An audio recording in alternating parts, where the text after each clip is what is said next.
Good afternoon, ladies and gentlemen. It's indeed an honor, and I would like to thank Dr. Rakesh, the CEO of Tech Observer, Mr. Vinod Solomon, the General Secretary of the Southern Indian Chamber of Commerce, to my esteemed seniors from the National Defense Academy, to Dr. Ajay Kumar, our previous boss, under whose guidance all this has been going on for so many years, General Kapoor, General Rajan, Colonel Kuber, and all the luminaries. So there were a lot of things talked about, and I look after all the aerospace projects of the country, right from the lighter ammunition from a BMP of a cannon to monitoring AMCA. Certain things which were raised since the time they clear, I'll just take a minute. Colonel Kuber said ahead of time. Yes. You're right when you said the industry is proactive. 2 months back, EL, solar industry, gave 14 types of loiter ammunition. And since I'm on good terms with IDS, so I was also invited. And they said they produced 14 different kind of loiters, including blowing of mines. And the services are yet to form the PSQR. So yes, the industry is very proactive. Mr. Ashok Wadhavan is here. I've been dealing with them. I went to the aerospace parks just last week in Hyderabad, and I never knew that what wonderful world-class things we're doing with the foreign this thing. DAP 2020. I know it's a voluminous document, 637 pages. There are certain pages you should know where to look for. Skill set, yes. And I'm thankful to General Kapoor for telling us C7 ISR, which I didn't know as a military professional. And yes, sir, you really brought out nicely, manage the legacy equipment. So ladies and gentlemen, whatever I'm trying to tell you today is an open domain. I give credit to FICI, SIDM, SICI, and some consultants like Colonel Kuber. So there's nothing classified about what I'm going to speak. I've just compiled, and the Department of Defense production is going all out to support the Indian defense industry. We are encouraging startups to combine with the big boys like ADSTL, TASL, and as General Kapoor had rightly brought out, and Dr. Ajay Kumar in the morning session, we're trying to create an ecosystem of academia, research, and people with the money. Okay. So predicting future isn't magic. It's artificial intelligence. Machine intelligence is the last invention that humanity will ever need to make. So coming to the topic which I chose for myself, and gentlemen, we have been at this summit for the last 2 months. Okay, so technology is a strategic force, Nations that are best able to anticipate and exploit technical opportunities may have a decisive edge in future conflicts. Conventional warfare is being replaced by hybrid approaches that combine cyber warfare and other frontiers. We need to focus on new innovative technologies, which I'm going to list out shortly, which will transform the battlefield in the future with the aim of improving military efficiency and enhancing defense operations. Future wars will be fought, as brought out by previous speakers, on autonomous technologies, quantum. The Prime Minister talks of Atmanirbharta. We in the DDP talk of technological Atmanirbharta. And that's why this summit is all about.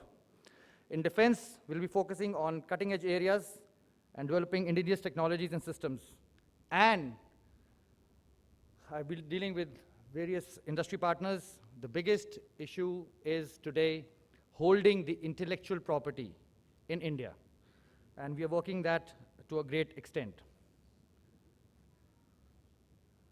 Okay, I'll first give you a preview. Gentlemen, this is going live all across the world to various people. It's online. You can't see them because my presentation is going on. So there are a lot of people online also, courtesy the Southern Indian Chamber of Commerce, who are listening to us as we speak. So I'll give you an overview of the Indian defense industry.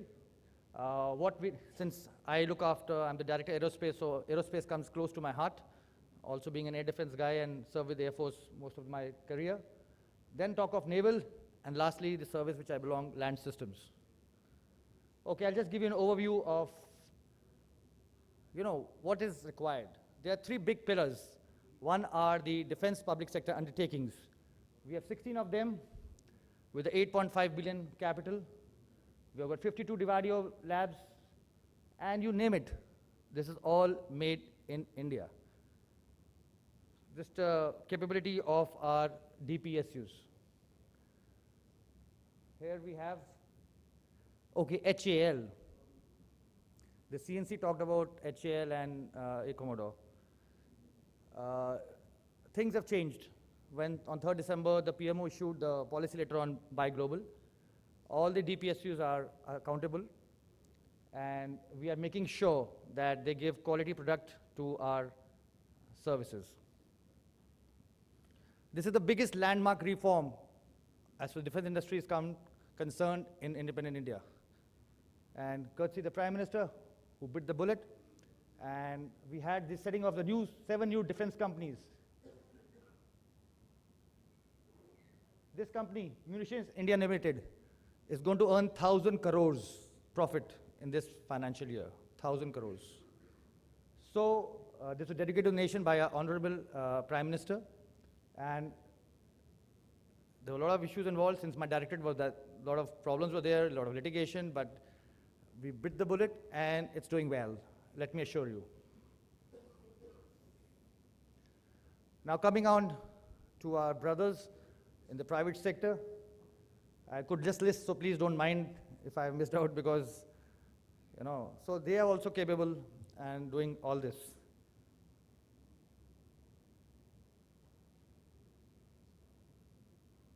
Ashok, I'm sorry, this is an old slide. I had not met you, so AD is still, this slide is 7 months old in one of this thing, so please don't mind. I think, okay, now these are the boys I'm dealing with these days. Skyroot Space, the new kids on the block, launched the thing from ISRO. Idea Forge, I had a nearly 1 hour conversation with Ankit Mehta yesterday before I came for the presentation. He gave me some valid inputs. Samir is not here, Joshi. Defense Secretary talked about him. The poster boy of the startups in India. And all these Big Bam, Boom, BotLab, New Space would be in the afternoon session, and I'm sure you must encourage them. So we have a very vibrant startup culture. And to give you an example, I conducted the Argentine delegation where the Air Chief and the Defense Secretary came in March, and we got all these guys to meet them and present their products in ITC Moria in Delhi, and then they went to HAL, and HAL, we organized that. So what we are doing right now is promoting this, all these youngsters. One thing I would like to take credit for is like what we did in the Defense Expo, where there's a startup called as US Numerics, Abhishek Jain, and he and L&T gave us proposals, so we tied both of them, and they are going to do weaponized herons for the entire 3 services. So we are trying to be as facilitative as possible. And with people like Ashok and others, the big boys, we're trying to encourage them to niche technologies, which will be coming slightly later. So we are an emerging investing destination because of friendly policies. India, in the last 8 years, has jumped 65 places in the world of ease of doing business from 130 to 65, and I'm sure in a year or two, we'll be in the top 50 in the world. We have a sound defense industrial ecosystem, which comprises of the 3 pillars, the DPSUs, the private industry, and the startups. Availability of skill set, this was talked about. Yes, since we're dealing with industry on a daily basis, so we feel that, yeah, we have got the skill set, and the tiger is roaring. Okay, we have these industrial corridors. The Air Chief, the ex-Air Chief talked about in the morning session. I'll not go on that. The positive indigenization lists, 4th one taken out, and that's going to be a thing for the industry. And we want to be the part of the global value chain, and make in India and make for the world is the DDP tagline. Point number 3, I know the industry has got some issues on that, but we are working on it. And point number 4 is very close to my heart, and we've got a lot of issues on this, and we need to ensure that the IPR rests with us, and we actually follow Buy Indian IDDM in letter and spirit. Okay, there are some foreign friends worldwide, so this slide is meant for them.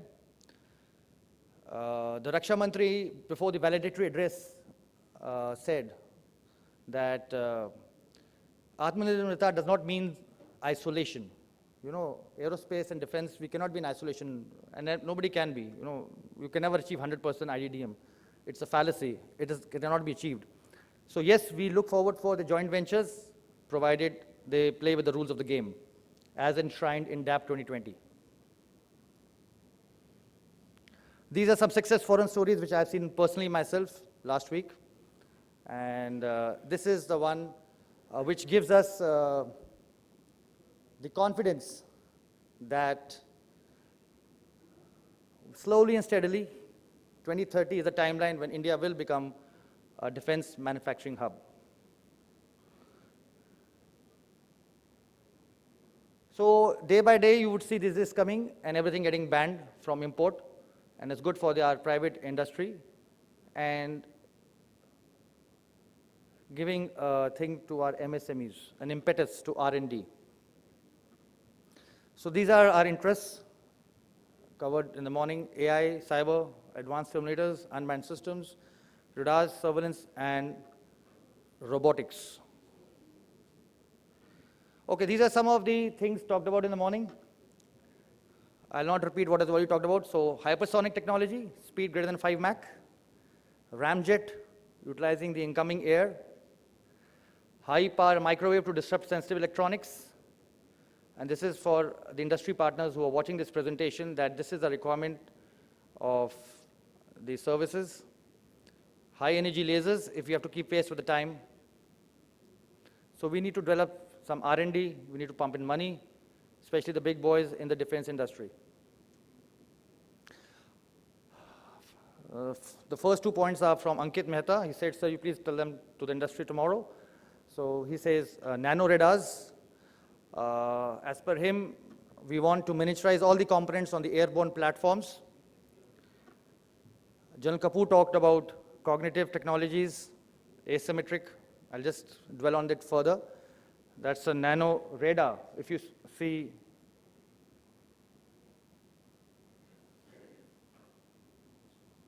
this is the nano radar, okay? So we need to have offensive cyber and non-lethal weapons, smart materials, word in the later. We are adopting, I attended the 5G summit. I think it was in this hall only, a month back.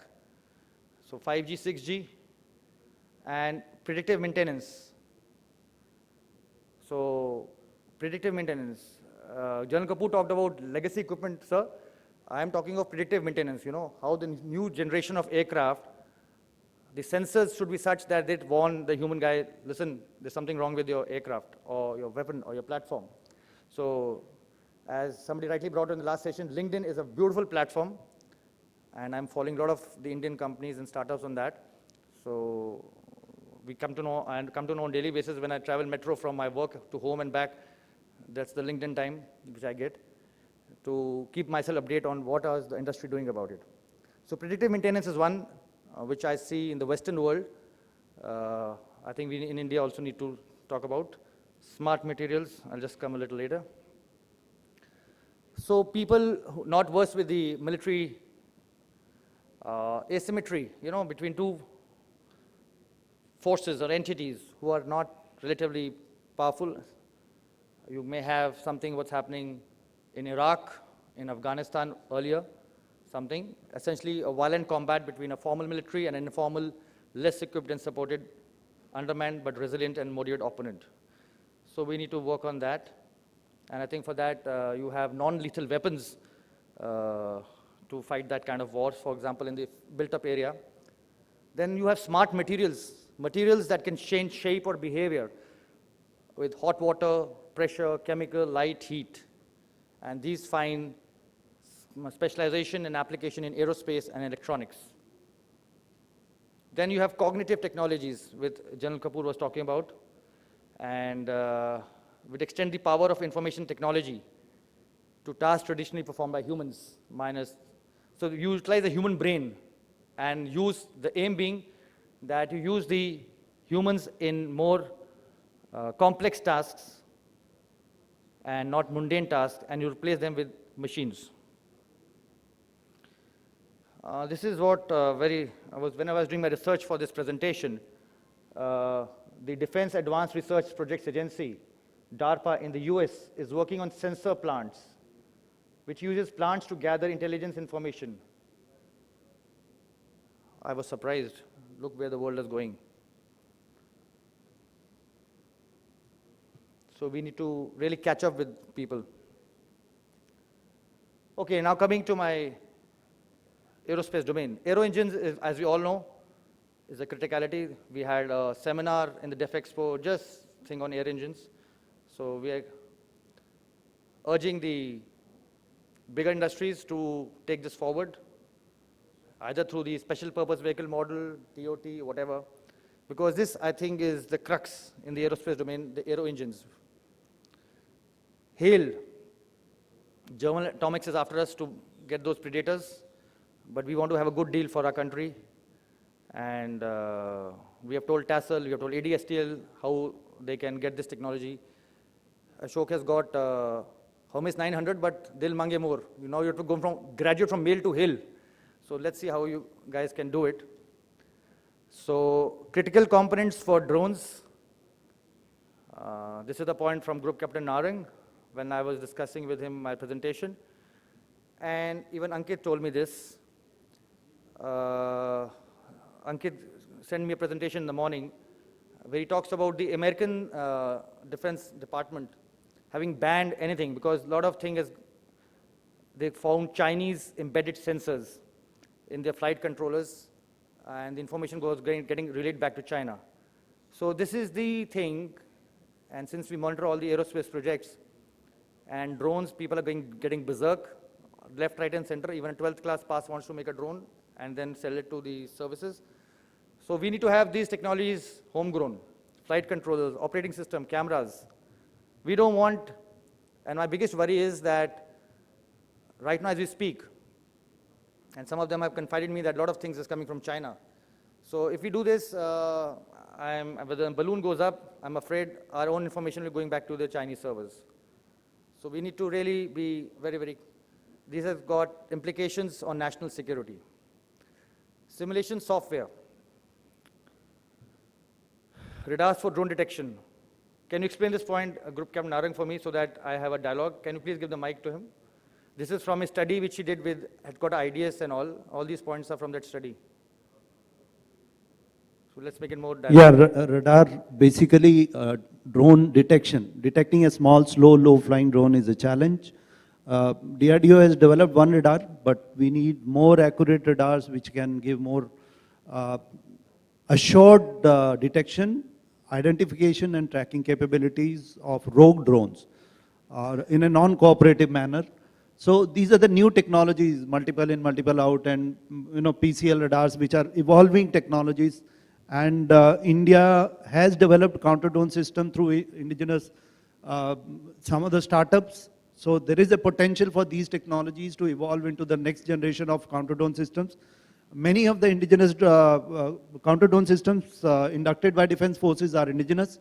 So I think it's a potential and opportunity for Indian industry as well as innovators to come up with these new technologies to fill the critical technology gaps and evolving drone threat. Thank you.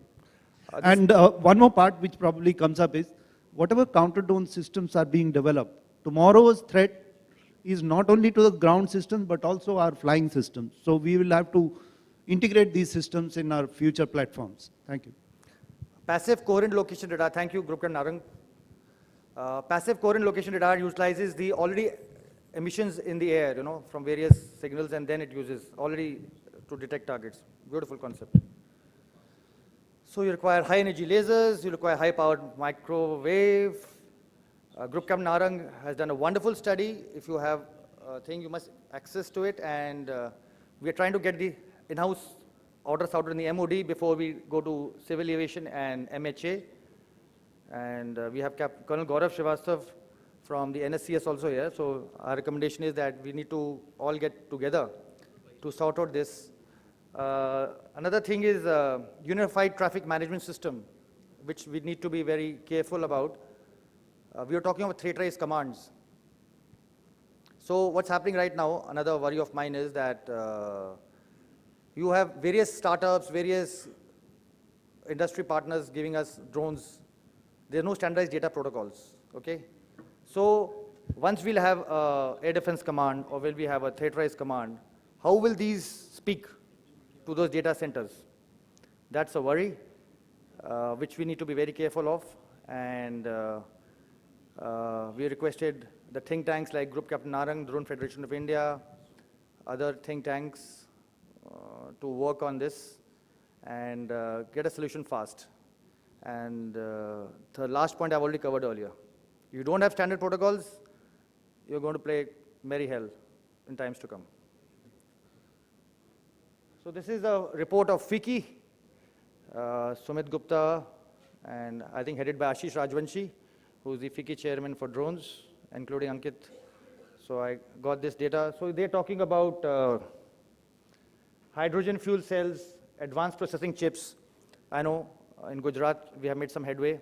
We're going to get some semiconductors into India, but it may take some time. So cloud computing, AI, 5G, all requires to be homegrown. So coming on to the naval systems, stealth is a technology we want. Stealth warships, stealth submarines, fuel cell-based air-independent propulsion. Nikunj Prashar is working on this third point, autonomous underwater vehicle.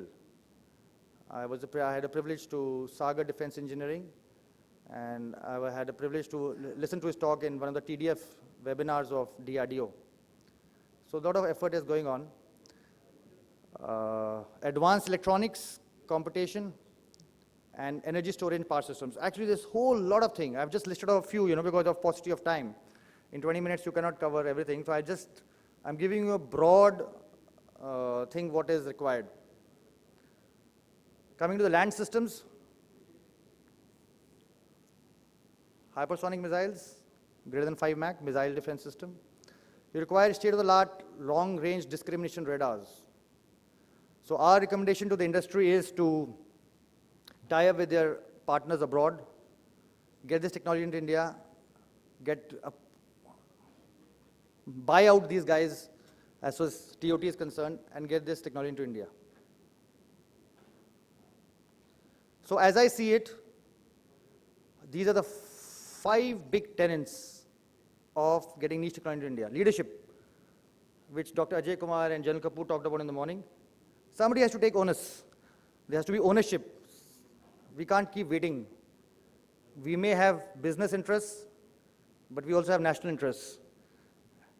And so the big guns need to show leadership, take ownership, synergy. Hi-fi term I was made to understand in staff college. So we need to synergize the efforts of all stakeholders. Ecosystem. We have a beautiful system, but I feel people are working in silos. If Drone Federation of India keeps a summit only with the Air Force, and I'm on LinkedIn commenting on that, Group Captain don't feel bad about it, but that's how I talk. So you should have invited the Indian Navy, the Indian Army, and I should have also been there, Coast Guard rather also. So I think we're all working in silos. And it's up to us to break this and work in a synergized manner. And total quality management. So thing very close to my heart, which I learned in my MBA. So quality is thing which somebody commented on HAL, but let me suffice to say they're all being made accountable. So as far as drones are concerned, again, this is a FICCI study. So, for industry to be viable, you should have a civil dual use. So you have the motors, propulsion systems of drones, which are also used in defense and consumer electronics. You have payloads. So you see on the right-hand side, there's a commonality with other industries and synergy with other industries. So I know your business plan can only be economically viable if you have a civil use also. And there are so many startups which come to me, I meet them. पहले तो मैं बोला China से नहीं आना चाहिए. There was somebody in the morning. I said, please, China है तो please, I'm away. दूसरा ऐसे कि you have to see who are your potential competitors. The business idea should be financially viable because it's good for startups to have great dreams. But there's so much of thing in the industry, you need to align. There was one guy in Tamil Nadu I met in the Def Expo. He's after my blood the last 3 days. He wants inputs on a daily basis, shooting off mails to me. Sir, मुझे ये बताओ वो बताओ, मेरे को इतना land मिल गया Tamil Nadu corridor में, ठीक है. तो मैंने कहा आप इन लोगों से बात कर लो, अगर आपका कोई प्रोडक्ट नीश है, अलग है, तो आपको फायदा है, otherwise you lose money. So we need to be careful on that. So there's a lot of market potential as far as the drone industry is concerned.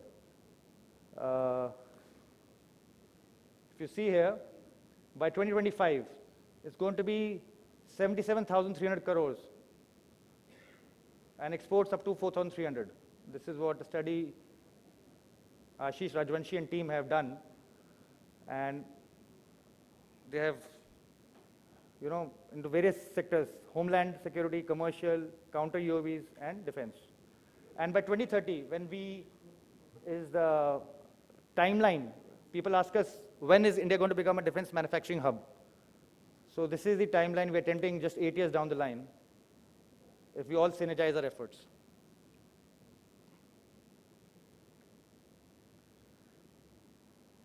Okay, I'll skip this.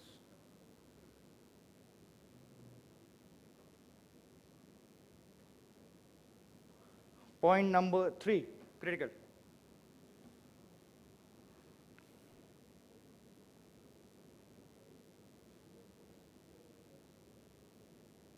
So this is, again, I have flashed the slide. One machine cannot do the work of 50 ordinary men. No machine can do the work of one extraordinary man. So this is what I believe in. Machines have to be subservient to us, not the other way around.